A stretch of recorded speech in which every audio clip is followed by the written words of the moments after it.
Hey guys, welcome to another episode of Hunting Cast. We really appreciate the support on the last video of Blue's Kill, and if you haven't seen it yet, we're going to put the link right up here so you can go take a look at that video. You definitely don't want to miss it. We're going to go ahead and dive into mine and Colton's hunt last weekend. We went to try to fill a couple doe tags, and Colton. Well, Drew showed up at my house about 4 o'clock, wasn't it? About 4:30. Saturday morning. And I joked with Drew, I was like, if anything we're going to see today, it's going to be a shooter, because it was no does. Or no does, one of the two, because we're going out to shoot does. And it was pretty windy conditions, about 15, 20 mile an hour winds, rain, crap like that. And we get into the stand, get in our saddles, sitting up on a corn pile, and I knew the location that we're at, we're definitely going to see some does, because I've seen does coming out of those woods like every hunt I've been on. And we're sitting there and didn't really see a whole lot of action, seeing some does about 600 yards at the other end of the field, and a couple of bucks. Couple little bucks. And we're sitting there, and cold front had just moved in. It went from like 60 degrees that morning to like 45 in a matter of like a switch. Yeah. And we're sitting there, it's about, like I said, 15, 20 mile an hour winds blowing, and I hear a stick break behind us, and I turn and look. Well, I don't see anything. No, and I see him look back. And I'm turned like this. Well, Drew's got like the perfect advantage to look this way too. Well, I'm looking kind of more to my left more, and he's like, dude, there's a good buck standing right there. And I'm like, where 25 yards. He's like, 25 yards. I'm like, I was like, right here. And he's just standing there looking at us. And I'm like, I was like, dude, I don't see it. And I'm like looking at Drew and trying to like line up where his eyes are at to see it. And I'm like, he's like, it's standing behind those trees. Well, I'm looking at all the trees that I'm like, just can see in my peripheral vision here. Don't see nothing. I'm like, how do I not see this deer? And I finally look to my right more. So like, he's almost like directly straight behind me. And he's like, I think it's that big 9. And as soon as he says that, I'm like, I'm not shooting it. Because I'm like, I've already passed that deer once. That was the opening day of gun season. And which, for granted, whenever I seen his right side of his rack, which would be his, looking at him was his left side, he's got 4 points. Same way the big 9 is. And G2s are tall, G3s are tall. And I'm like, that's him. Well, this deer has winded us because the wind's hitting us straight in the face, blowing straight behind us. The deer we saw all day that came behind us. Yeah. And sure enough, the wind goes from 15 miles an hour to like 5. So it's just blowing straight to his nose. And he kind of creeps out of there, and whenever he steps out from the tree, I see his left side, and I'm like, I start thinking, I'm like, that's not that deer. I was like, that's not that deer. Yeah, I was videoing him, zooming in on him walking away, and I was like, dang, that's a pretty good buck. Yeah, he was about, what, 17, 18 inches wide? He was at least 17, around 18 inches side spread, I'd say. He was pretty wide. He had a broken G2. He was an 8-point on the hoof, but he had a broken G2. I'd say he's probably still 9. That G2 is probably still an inch. Yeah. Have you had that one on camera before? Never have seen that deer. And I started, like, after he walked away, I was like, I need to hit the run call, because like I was just like standing there like couldn't believe that we just had a shooter right here at 25 yards. Didn't pick my bow up just because I thought it was one that I'd already let walk, and which I can't give blame to Drew for that, because whenever I seen his right side, I was like, yeah, that's definitely him. I mean, I didn't know, like, I'd seen like one trail cam picture that night. Yeah. We were talking about it. Cole's like, we might see that deer. He's like, he's got short brows or whatever. Well, that deer was initially looking at me. There was branches and stuff on his rack, but it looked like he had short brows and like that same frame. So I was like, it's probably that 9 that you passed. Yeah. And he walks out, and I noticed that the big 9, he's like perfectly symmetrical, just like tip to tip. And which, like he said, he's got what, 1.5 brow tines maybe, the big 9. Mm-hmm. And we looked at the footage. That deer didn't have 1.5 brow tines. Like 3 or 4 inches. Yeah. Probably. And this deer on his right side was symmetrical, come out, and his left side swooped up. Mm-hmm. And I was like, yeah, I've never seen that deer before. And I mean, I've hunted that. I haven't hunted that spot specifically, but I mean, I've had cameras up in that area for a while now, and I've yet to ever see that deer. Yeah, that's the way it goes. Yeah, especially whenever we go hunting. This time of year, I feel like when you're getting towards that later part of rut, I mean, that deer could have been over there from who knows where. Yeah. I think deer are different, but certain deer this time of year where it's later in the rut, they'll go a long ways looking for that doe. Yep. And I mean, for all I know, I didn't have any cameras at the early part of the season over there, so to speak. So for all I know, he could have been early season. Yeah. That's just me. Velvet buck coming back. That's just me talking. But at this time of year, like you said, you just don't even know. I mean, there's still definitely some does in estrus, and a lot of the bucks are cruising still trying to find those late estrus does. So right now is a good time to be in the stand. You just never know. Were you hunting over corn there? We were hunting a cut cornfield, and I literally put a corn pile out a week before we went. And like I said, there was hardwoods behind us, and there was a little bench. Yeah, It was right behind a little us. bitty bench, like 30 yards it dropped off, or Yeah. 40, maybe 40. And I didn't even know that bench was there until we got up in the stand. It I was told daylight. Colton, I said, I bet Bucks cruise this bench right Yeah. here. He's like, they're usually out here in the field. Yeah. Well, I mean, every deer I've ever seen come off of this knob here has come from a drain and up this hill, but Yeah. I've never hunted that corner before, so they've more than likely have been a lot of deer walk through that woods and never known it. But anyways, we're going to be going on a lot more doe hunts Yeah.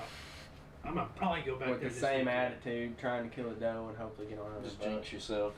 Yeah. Throw them off a little bit. That's the way it goes. I've had that same thing, not the same thing happen, but a lot of times, especially later season, if I've done filled my tag, or it's like 3-year-old bucks, I'll see good deer late season trying to kill does. Yep. Or That's the way it goes. small bucks, it's like just the way it goes. That's why I don't know. tend to not try to go kill some does after I've killed my buck, because I just know there's gonna be a bigger deer step out every time. I shut my trail camera off at my stand. Well, I didn't shut it off. I let the batteries die and went up and replaced them. So I'm gonna keep shoving corn out. And that way I won't get discouraged not seeing anything on there. Maybe put a little bit more attitude in me to go hunt. So I mean, that just goes to show that if you hunt by the camera, we've You're we've missing hit out. on that a bunch. It's like, so many. I mean, I people could come will. back to that multiple times. If you go by the It camera, you're never messing fails. up. And that's just like, it screwed me up 2 times this season, really. Because it's like, I had 2 spots where I was mainly hunting. Well, I had 3, but there was 2 spots. There was one spot where I had all 3 shooters in the area. And I hunted opening day of gun season and didn't see a deer, so that really discouraged me. And I put a cell camera down there and wasn't getting much activity on it. So then, the deer my neighbor first killed the second day of gun season, whenever I should have been in my stand a little earlier, would have killed him. I'm like, I'm sticking it out here after I knew that deer was in the area or whatever, and then he got killed. So then I was like, I'm still sticking it out in that spot because that mature deer was there. It'd probably be another one. And the other spot where I had the 3 good deer in daylight on that camera, I was like, I don't know, I got a cell camera there, I'm not getting nothing. Well, I think it was only like the 3rd or 4th day of season. It was like a Monday or Tuesday. I get a picture of that big 8 that I was hunting, going past my camera, heading towards my neighbor's, and he gets killed an hour later. Literally. So it's like, I mean, I had 2 opportunities at killing a deer this year if I would have just been in the right spot in daylight. Well, I mean, that's all. Yeah, it happens. it's all That's all hunting. hunting. I know, but Being in the right but spots. if I would have stuck it out in that spot that I knew those big deer were in or coming through there, it would have been hard because that camera wasn't getting crap. It was getting like small, like a spike or 2. It'd be lucky to get a doe or 2 past that camera every day and a spike. That was a good day for that camera. I mean, this place sucks. I ain't about to go down there and hunt. And for some reason, that big deer walked right past my camera right before he got killed. And talking, going back to that, you said being at the right spot at the right time. Do you think it's? I know you all saddle hunt, but do y'all think staying in one spot is better than moving around, A lot of times I do. or one general area anyway? I've had more luck hunting one spot, just morning, evening, just wide open. Because it's like it's bound to happen. A good deer coming through there. If you're in a spot that you have confidence in, I mean, that's what sucks though. These cell cameras, it's hard to stick it out over here when you ain't had a good deer here in days, and then it's season and you get a picture over here. You're like, I need to move. Then you go over here and you might have them back over here. What do you think about It's just another con of that would be pressure in that same spot going in and out? over and over and I over. think that's the biggest thing. The biggest downfall of hunting one spot. I think you definitely need hunting wind. That's one thing. Yeah. You need multiple spots, I think, for you to go set like on a north wind, a west wind, a south wind, east wind. That's the best thing about And a saddle. yeah, you can go according to that. So, but like, I have like 4 or 5 spots that I think I have a higher advantage of shooting a deer versus just moving every day. Yeah. You know, and depending on the wind, I go to those spots. I think obviously I don't think you should go sit in a spot every single day for all of gun season or all of bow season. I don't think that's a good idea because the deer are going to spot you, they're going to smell you. I don't really think it's a bad idea. As long as, if you're getting busted and you got bad wind, and if you're in like a tree stand, of course, a lot of people are in box stands. That's what I'm saying. And they're Like, not a lot getting of them winded, but a lot of people hunt with lock-on stands and stuff like that. So if you go to that same spot religiously every weekend, or if you're a weekend hunter like most of us are, and you go there every weekend, yeah, you might get that chance of killing a deer, but at the same time, I like to change it up. it's nice with my saddle. Like if I'm hunting a little 2 or 3 acre spot that I got a lot of confidence in, I can hunt the south side or whatever, and then the wind switches. I can hunt that same block and almost be within bow range of my other stand. Yeah. But I'm hunting a different wind. That's the best thing about saddle hunting. I will say this, I think I've not obviously had any success of killing a deer this year, but I've had more quality hunts changing it up rather than if I would have just sat in one spot this year. Mm-hmm. And I feel like I've seen more deer, more quality deer this year than I've ever seen while just sitting in one spot. But you get to that point where you're chasing your tail too. Like that deer last year, I moved stands so much. If I would have stayed in one spot, I would have killed him. I guarantee it. But I was chasing him, going by that cell cam. And I think you need the biggest thing is having a reason to move. Yeah. Like if you know he's like there's a couple of does over here that are in estrus or something like that. I think that's a big thing because obviously, if you get camera pictures of him on the other side of a farm for early that morning, I think I'd go that evening and hunt him. See, that's just like that 8. If it wouldn't have got killed, I had that picture of him the night before. If he wouldn't have got killed that next evening, I would have been over there where he was on camera at. And who knows if he wouldn't have been over there on my other spot that I had the chance. But you've got to go by with what you have. Yeah. That's part of hunting. It's a risky game, but I'm a believer in sticking it out in one spot, really. Especially if you got a good pattern on a deer. Yeah, and you're seeing good activity every hunt. If you're just having dead hunts, that's when I like to move. But if you're having good activity, you got no reason to move, really. Yeah. What do y'all think about corn piles? Or bait, I'll put it that way. Baiting. I don't like the idea of it because here's the thing. Like you go from, look at your bigger states like Iowa and Kansas and stuff like that. They don't bait. But behind that, if you don't bait here in the state of Kentucky, you're missing out just because your neighbor is. Yeah. You pretty much got to. If you don't have a corn pile out, your neighbor does, and he's getting your deer on camera while you're not. Back to the neighbors. Well, I'm just saying, like, I can't stop baiting and expect my neighbor to stop baiting too. If a law, like, if I could vote on it though, I would vote baiting out. Because I think our deer would go. But think about how many people that would still do it. Yeah, I agree on that. There's definitely going to be. There would be, but a lot of people wouldn't. There's definitely going to be a lot of poaching, but along with that, you're going to have, you have that anyways. Yeah. I wouldn't really consider that poaching. You can't bait on public lands. Yeah, you I'm still I'm do sure it. there is. I'm not going to say there isn't, but I know there is. There's definitely a lot of people shooting deer at night. Yeah. There's always going to be people that don't follow the rules, and that's part of it. That's just like them trying to ban packing pistols and stuff. Same scenario. When was that? I'm just saying, like. Oh, I thought you meant Kentucky while passed the hunting. law where you can conceal carry, Yeah. and everybody was whining about it. But it's like the people that don't need to be concealed carrying are already doing it. yeah. It has nothing to do with hunting, but it's Yeah. just the same. in a sense, it would really boost our deer because you're going from I think it would big time. drawing in, 3.5 and a 4.5-year-old deer versus you actually have to hunt. Yeah.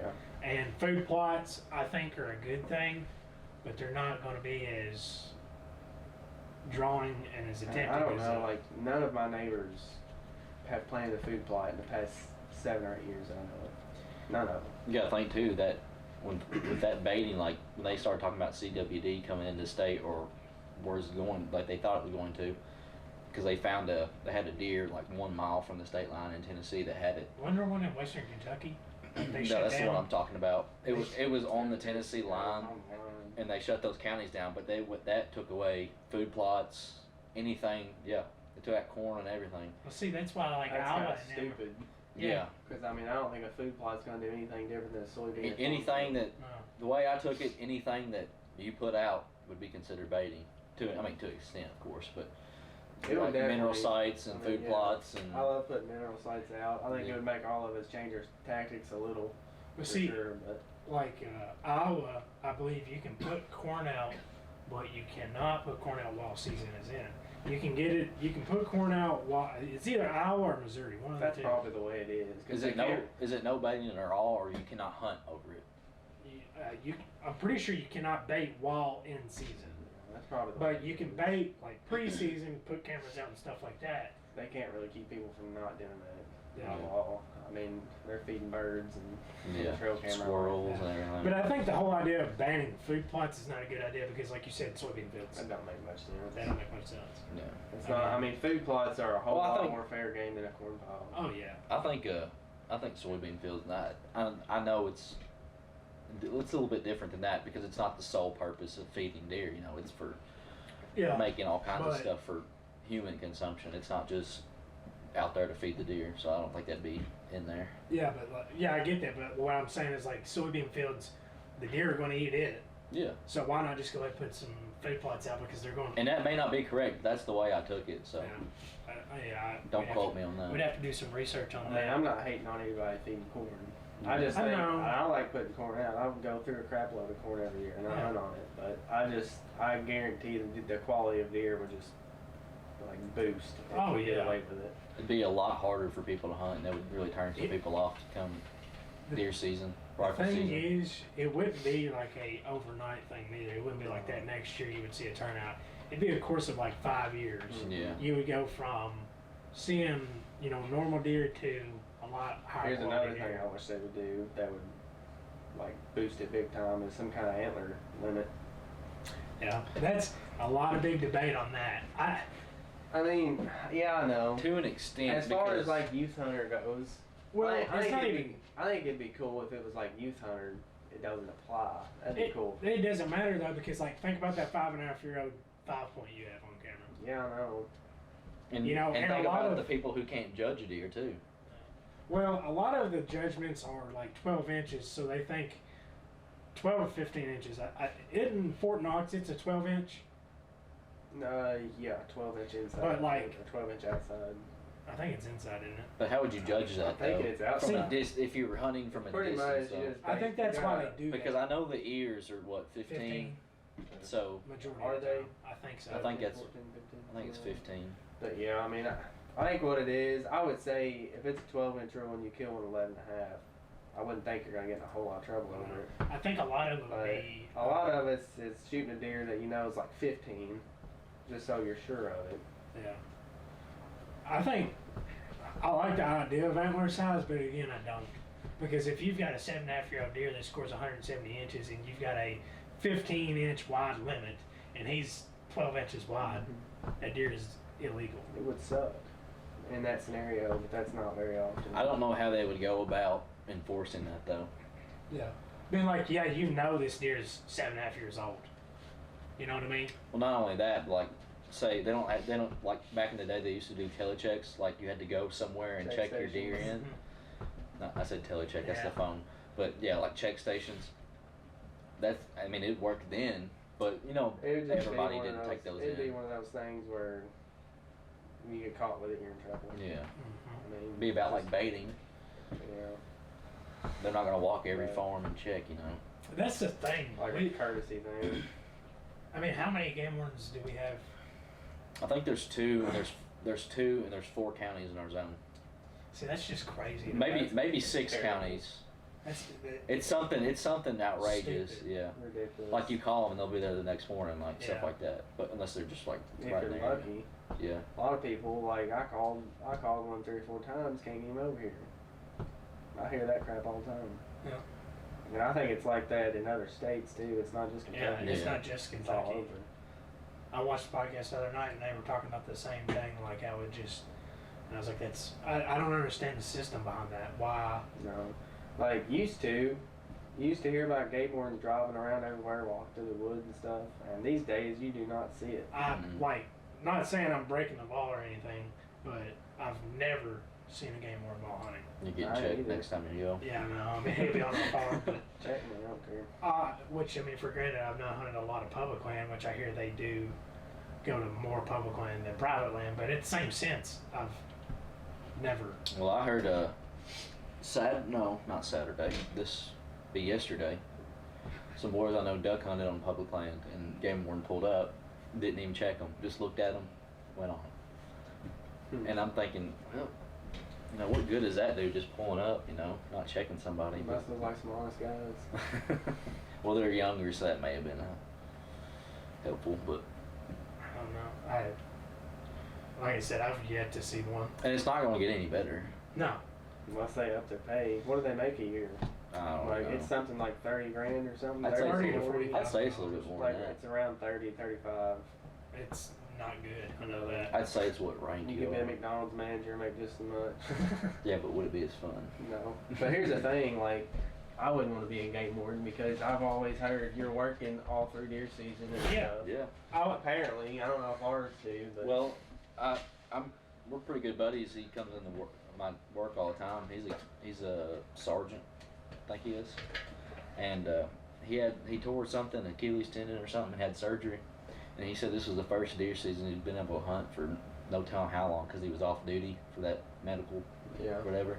And he said it was the first one he's hunted in no telling how long. Say that would suck. Yeah.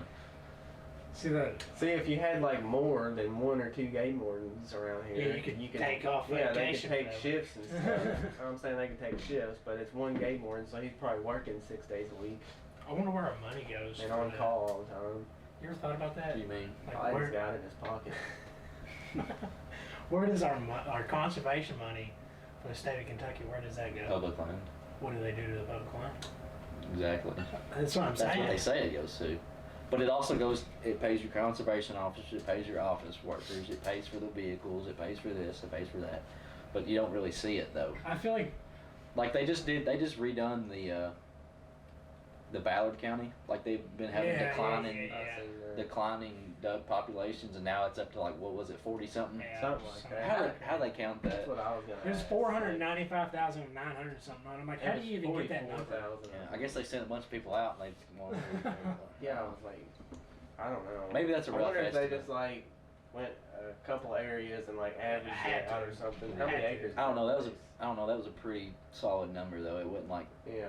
some zeros. It at was the a end. odd A lot of number. people be in there now for Yeah. sure. I can see that. And they say being a game warden's like more dangerous than being like a state trooper, or Yeah, yeah. because you're out. You got to think. Well, I mean, you could call for backup for any agency, but you're like we said, 6 counties and there's 2 people.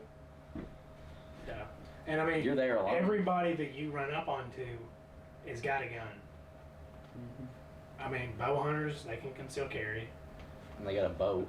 And, I mean, yeah, but, and majority of the time, a lot of the stuff you see a lot of people hunting is in modern gun season or muzzleloader, so they've got a gun. I don't even know. They don't even wear orange, do they? Yeah, they will. And Do they? Yeah.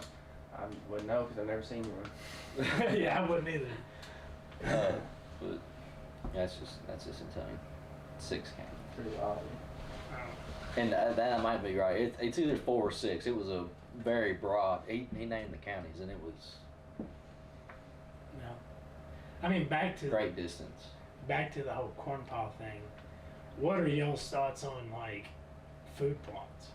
I like a good food plot. I was planting one about my whole life at my dad's house, helped him do it and stuff, and we've had a couple at one time, but they were like half-acre, quarter-acre plots. We've tried everything. We've had the most luck out of turnips, probably. See, that's what I've always heard around here. Turnips, and I've always heard good stuff about alfalfa. Turnips and winter wheat But too. it's like we don't have like big field. I feel like it's a lot better if you've got 3 or 4 acres you can plant. Yeah. Because I mean that's a whole lot better. But that little half acre or whatever, I mean it draws deer.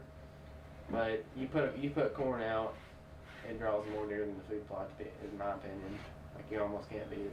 I think the biggest thing though is like my farm especially. We've got that food source from like whenever soybeans are sprouting to in the season whenever they've picked it. Obviously there's still gonna be beans or corn laying on the ground. Do they plant wheat after? Nope. See, I've seen a big change for turkeys anyway. Yeah. They on one of our leases, they picked the corn and they went right back, bush hogged all the stalks and planted wheat. And there's turkeys out there all day long now, just eating on that wheat. Believe it or not, I seen this. It was about corn, deer eating corn. A deer's diet is literally like 60% like foraging in the woods, and 40% like if you have cornfield, it's only that. A deer can literally starve to death off of just eating corn Yeah, I'm sure they have to have other stuff. because they don't get the nutrients, they don't get the water. It's very low protein. Corn really is like the poorest food source you can give for a deer. But they love it. Yeah. It's like eating junk food, you know? Yeah. And I mean, like, our problem on our farm is like that from like December to like April. We don't have any really green sources besides patches of clover.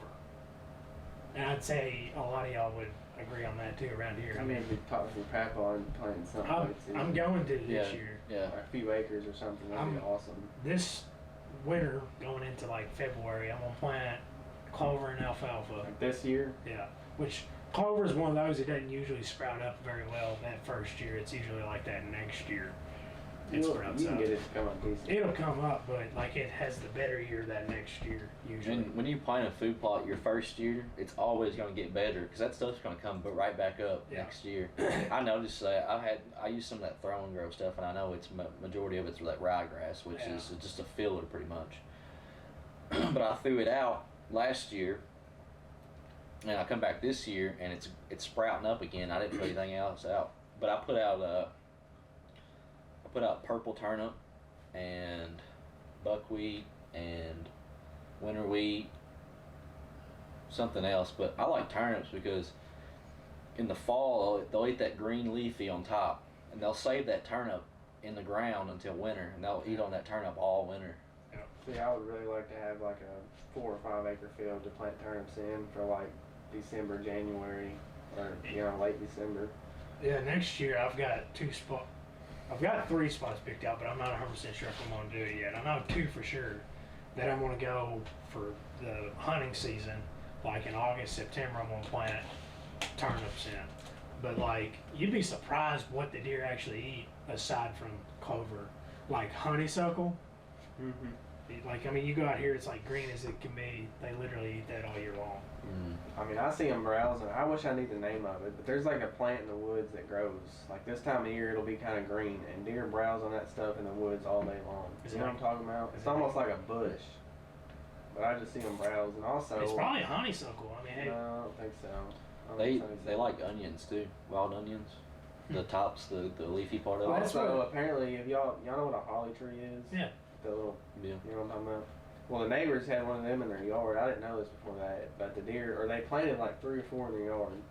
For And over Christmas like, decoration. I don't know, but they just wanted them in their yard. Over a few months' time, the deer literally picked every leaf off those things. Those have- they eat those. Those have berries on them too. I don't know if they eat the berries or They not. ate the leaf though, and we like Google it. Apparently, it's like a delicacy for whitetail. I've done some. And you see those in the woods sometimes. I found some acorn trees. It's an oak tree. Let me see if I can find it. Acorns. Yeah, acorns. It's literally like the sweetest acorn Acorn. tree, like oak tree that's produced. Like, Hmm. and it's a native. It's called a dwarf chinkapin oak. Do they grow around here at all? Yeah, it's a native tree to Kentucky, but it's not a very common. But like, look, this is just like a small picture. Look at the Let's have Blue pull it up on Yeah, there. Blue's That's gonna like a pull it pot of acorns. yeah, That's it. and they say it's like the sweetest, and they will drop quicker. Leaf's definitely different than regular white. Yeah, it's definitely a little bit.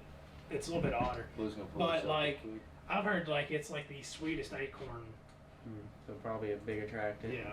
And I've thought about like maybe planting a few of those around a food plot just to see. They're only $15 for How long would it take for them to That's- start producing? That's the thing with food plots. 2 to 3 years. If you actually. if you Right. already have the machinery and like the tiller and all this and that, it's just a I wouldn't say cheap, but it's an inexpensive way to attract deer. That's- Keep them I in think- there. I think that's a big thing too. Like just money wise, going from a corn pile to putting out a food plot is a Yeah. huge. That's why people don't do it.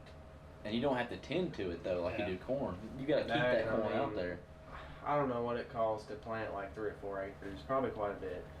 It really Right. depends on where you buy it, And what what you you buy, do. and But Yeah. I mean, initially it's gonna sound expensive, but I bet I spent $200 or $300 this year on corn. But I mean, in the same sense, Probably gonna be doing both. the amount of time that you have to put in and money you put in for food plot. plots definitely is way more substantial than pouring a bag of corn out. You know? well, if you do like that, I wouldn't say buy the Throw and Grow brand, but they have the no-till Yeah. seed. That does really good. It surprised me. I put out 2. I put the Throw and Grow, and I put another brand out. I cannot remember the name of it. It had a deer on the bag. The bag was white, but it did a lot better than that Throw and Grow. And that Throw and Grow was like 80% ryegrass, and then the other one was like 30 or 40. I mean, it still had the filler in it, but not Yeah. as much. And You they, get more for your money. yeah, they say it's really ineffective, which it was a little bit more expensive, but it wasn't like crazy expensive. And I think a bag will do like a little over 1 acre per bag. And if you broadcast it out pretty good, In my opinion, if I had like, I've said this a dozen times, but 4 or 5 acres to plant, I would just about do soybeans. Just leave 'em That's out. such a good attractant, yeah. I think it is, but Especially early season, I don't think you're gonna beat it. you've Early also season. got all these soybeans out here.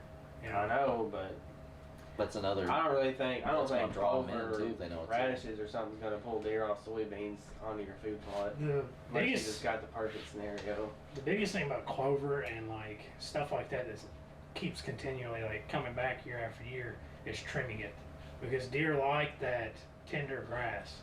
Whenever it's been overgrown and it's like that tall, it's tougher, it's not as sweet, it's more bitter of a taste. So like if you, like he said, if you've got to spend a lot more time on food plots versus just putting a bag of corn out, you know, and I think that's one reason why people don't do it. And same way with radishes and turnips.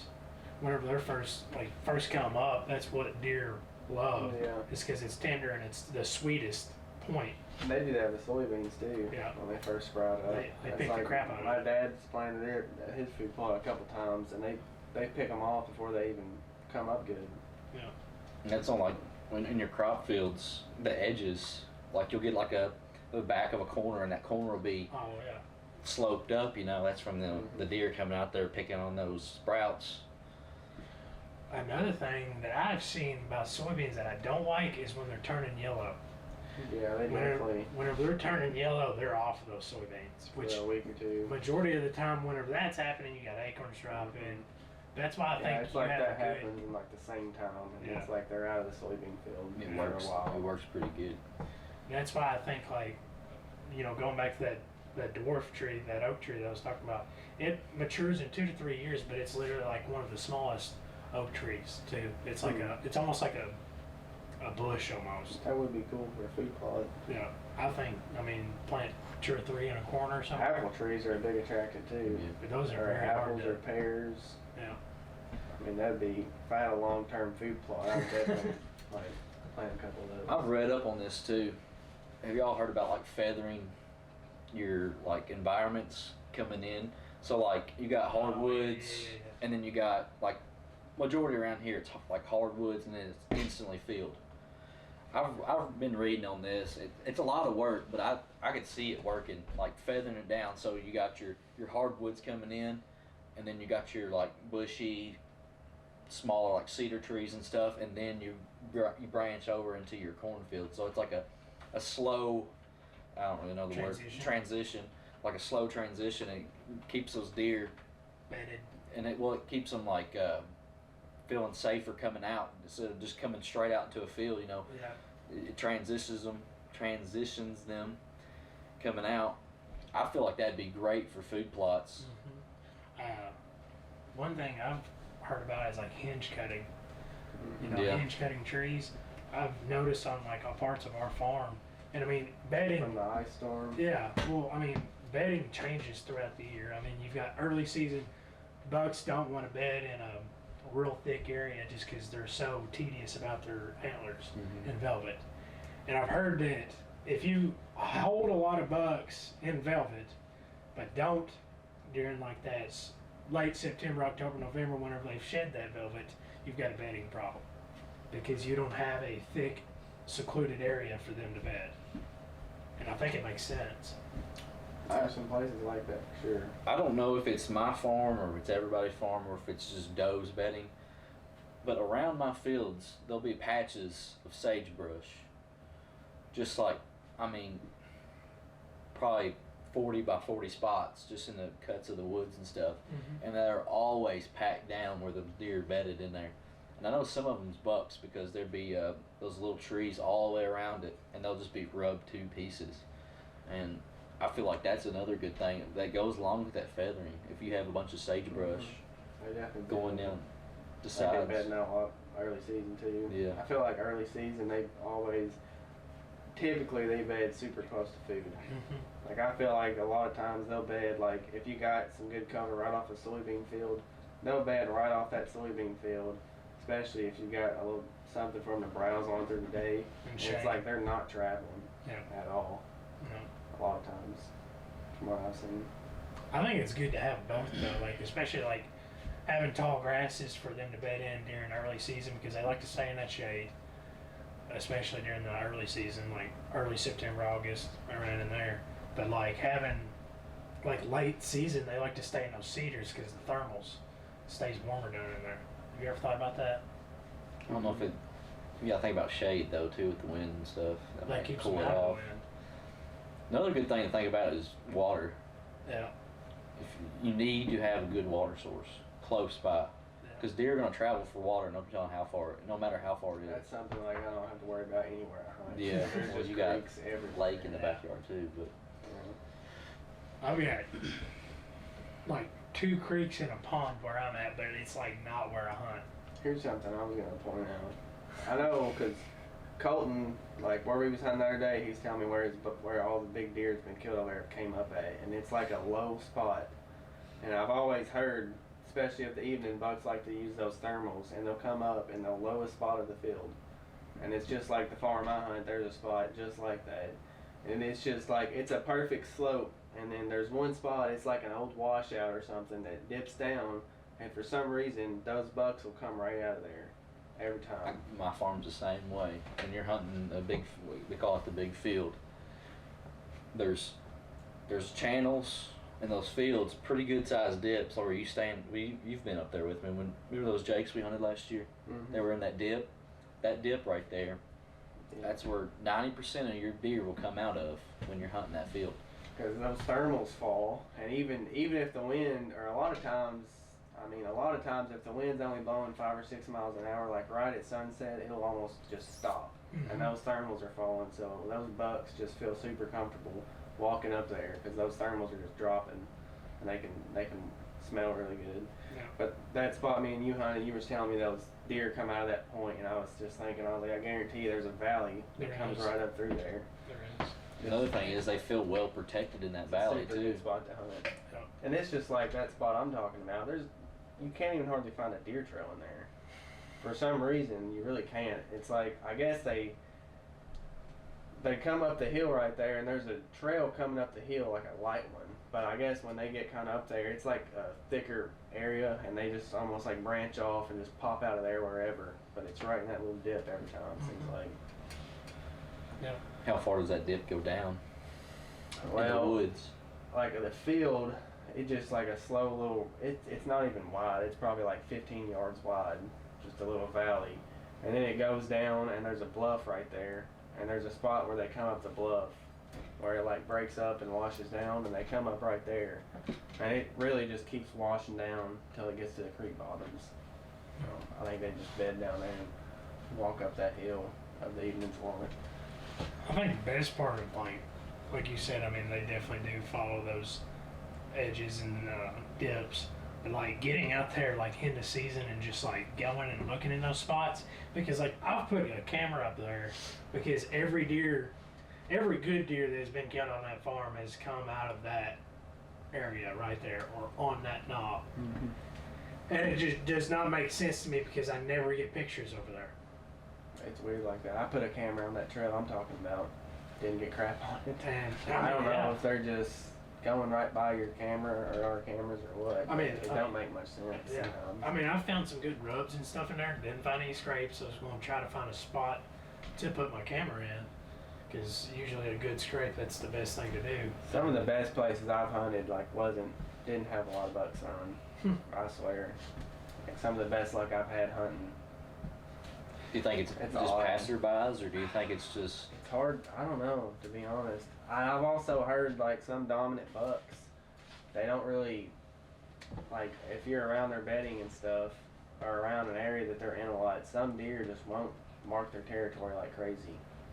I don't know. I've heard that. But, If they're pressured a lot, I could see that. you know, I mean, they probably know what we're looking for at this point. you would think. I mean, that's why you were talking about it. It makes perfect sense as to why they come out of there, because there's a ton of bedding down there. Mm-hmm. There's an overgrown field. I call it a CRP field, but it's not a CRP field. It's Is that just down there like where you was hunting? early season or early gun season, yeah. Yeah. Yeah. But there's just hardly ever a good spot to hunt there because the wind's wrong, which makes sense why a good deer is Them sitting in there. Bottoms like that too. If you're in bottoms, I've had deer like I was talking about, like hunting big creek bottoms, especially if the wind ain't doing much. It's like if I'm here and these bottoms are right here, if you don't have a crosswind where it's blowing up or down them bottoms, the wind just stirs in there and your thermals will drop and deer will cinch you. I mean, bad down in there. Every time. So I pretty much, anymore when I hunt it, I try to get a crosswind where it's going up or down those bottoms, because without it, you never know what you're going. Honestly, a lot of times, like if my hunting app shows the wind's hit me in the face, a lot of times it's the complete opposite. I don't know if it hits that one of those ridges and just twist or what. Are you reading it backwards? No. No, I Like don't it's read it. coming from the north and not blowing Yeah. to the north. No. I'm looking at the cone. It right works now. on the other spots, so I think I'm reading it right. I could see the wind cutting down though and whipping, Yeah, it does. It does bad. or it's like one of those hunts where you set up and the wind changes and blows the completely opposite direction. And that's another thing, like last year, because like I'm hunting this trail that goes down there in the very bottom, and it's like a 30-yard shot to the bottom. And if they're not directly in the bottom or they're up a little, then it's 40 and 50. And last year I was like, I'm just gonna get down there. There wasn't no good trees, so I had to hunt like 12 or 15 yards from the deer trail. And I mean, I got busted so much last year, because down there it's like all out of the wind, and my scent's just lingering down there. And I was having deer bust me from like 100 yards. So this year I moved back up the ridge where my scent's not just going straight to the bottoms, and just hope a deer is right down there in the bottoms. I found that your better spots to hunt is not even down in the bottom. Like if It you find a depends. big thing is like if you look on, I've got Hunt on X, or what is it? Hunt stand. No, it's Onyx Hunt. It's on X, yeah. Said it backwards. If you hunt a point on a woods, like you can get on there and you can see layers, how it goes into a point and then it starts going back up. If you hunt on that point, don't hunt all the way down at the bottom and don't hunt all the way at the top. Kind of hunt right there in the middle of it. So you've got that. Yeah. What do they call that? Topo. Yeah. The map where Yeah. it shows the elevation. Or a Yeah. hybrid. Onyx has a hybrid. Yeah. A hybrid where it's like Topo and it- something else. Yeah, well, it shows the way the land Satellite. lays, I but could it's be satellite. butchering the way that's pronounced. Yeah. No, it's topo, I think. Topo. Something.